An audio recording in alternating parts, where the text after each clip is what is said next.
We got some news coming on one of the top stories that we've been following here, and that is the investigation or the raid on the home of President Zelensky's chief of staff.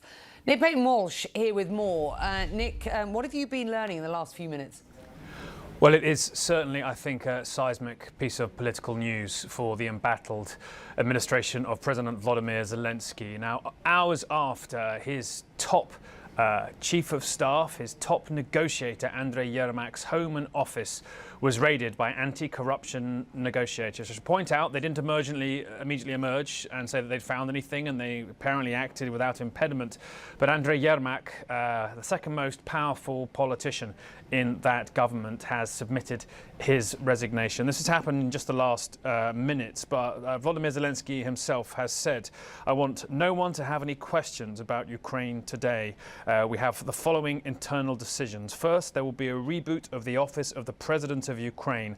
The head of the office, Andrei Yermak, has written a letter of resignation." Now, I should point out that over the last 3.5 years, there's been quite a churn inside Kiev's cabinet, Zelensky's cabinet. Many top officials in many roles have changed. There's been a lot of cabinet reshuffles, but the departure of Yermak, with the timing so closely associated with this raid, is clearly a reflection of the pressure that Zelensky has found himself under. We've heard from European allies consistently sounding the need for caution when it comes to corruption. This is becoming, I think, a distraction from the message Zelensky is trying to put out about unity around whatever demands diplomatically will be made of Ukraine.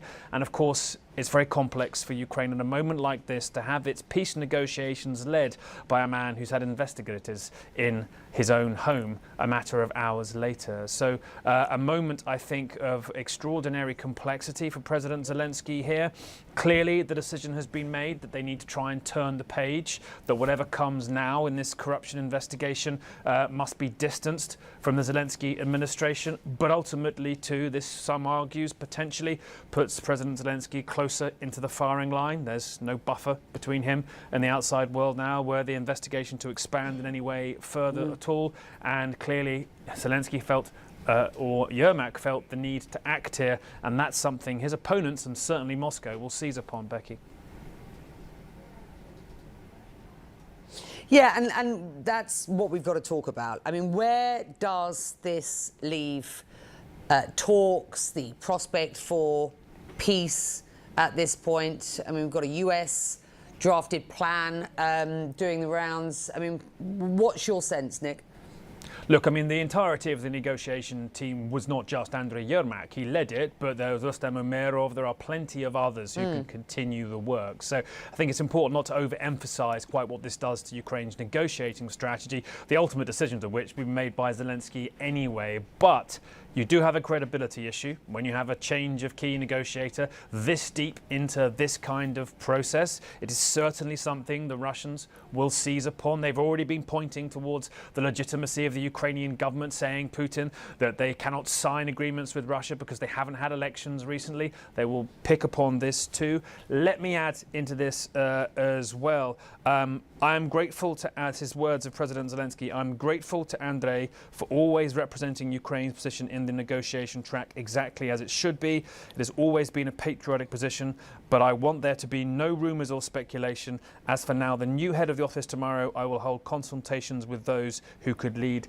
this institution. So swiftly moving to try and replace Yermak there. But as we're just saying, we are in the days ahead going to see a new set of negotiation rounds between the Americans and the Ukrainians, in which I think it's fair to say most analysts anticipate the Trump administration will say, the deal we're currently offering to the Russians looks likely it's not going to be accepted by Vladimir Putin, judging by his remarks just yesterday, and potentially pressure Kiev to concede more, possibly some kind of territory. The change in their casting, their staffing of this negotiating team will be key in terms of how credibly Ukraine's able to hold that particular pressure off.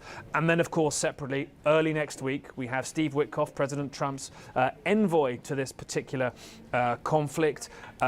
going to Moscow to potentially lay out the proposal which was put together by the US and Ukraine. We know pretty much already that Vladimir Putin's going to reject it. He said yesterday he wants the land that he says Ukraine is holding. He means basically the rest of Donbass, as far as we know from what seems to be percolating from these discussions, or he says he'll take it militarily. So this Moscow visit by Witkoff didn't seem to have particularly positive prospects, but I think now we will see further pressure placed upon Kiev because of this wound now they've had to suffer.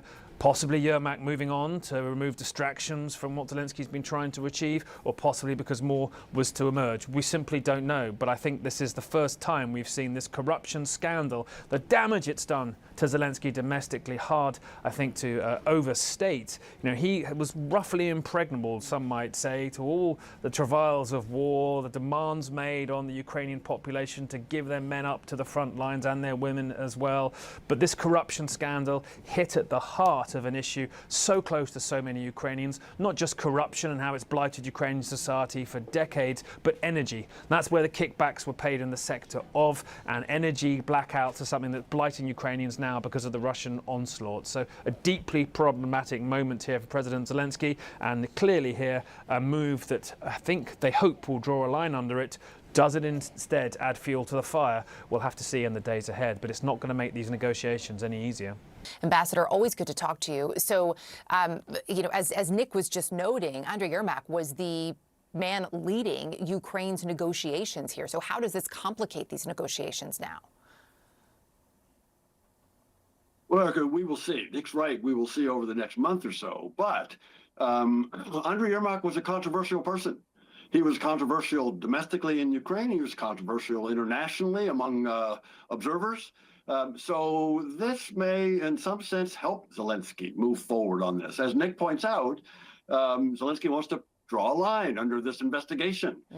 He has fired a couple of ministers, and now he's accepted the resignation of another person apparently implicated.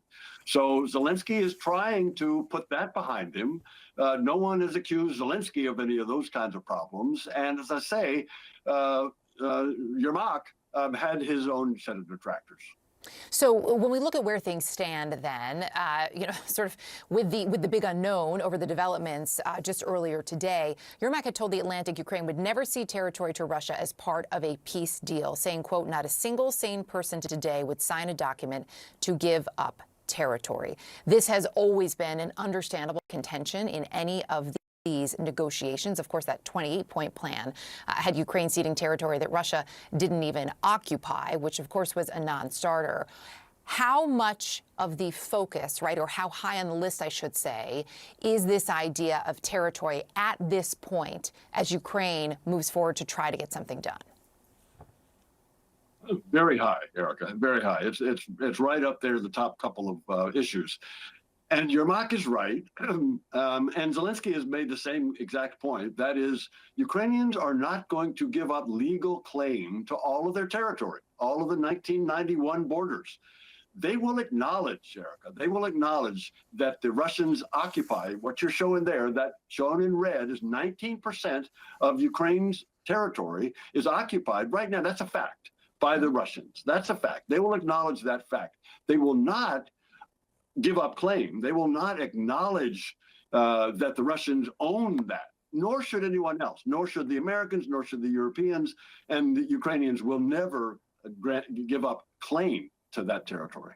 There has been an ongoing discussion for some time now about what it is that would actually get Moscow to budge a little bit, to concede something, because the concessions have largely come or been asked of the Ukrainians at this point. There is, depending on who you talk to, some evidence that sanctions may be having an impact. But I was speaking earlier with Colonel Cedric Layton, who said he really felt it was only the presence of troops, maybe NATO troops, that would really push Russia in that direction.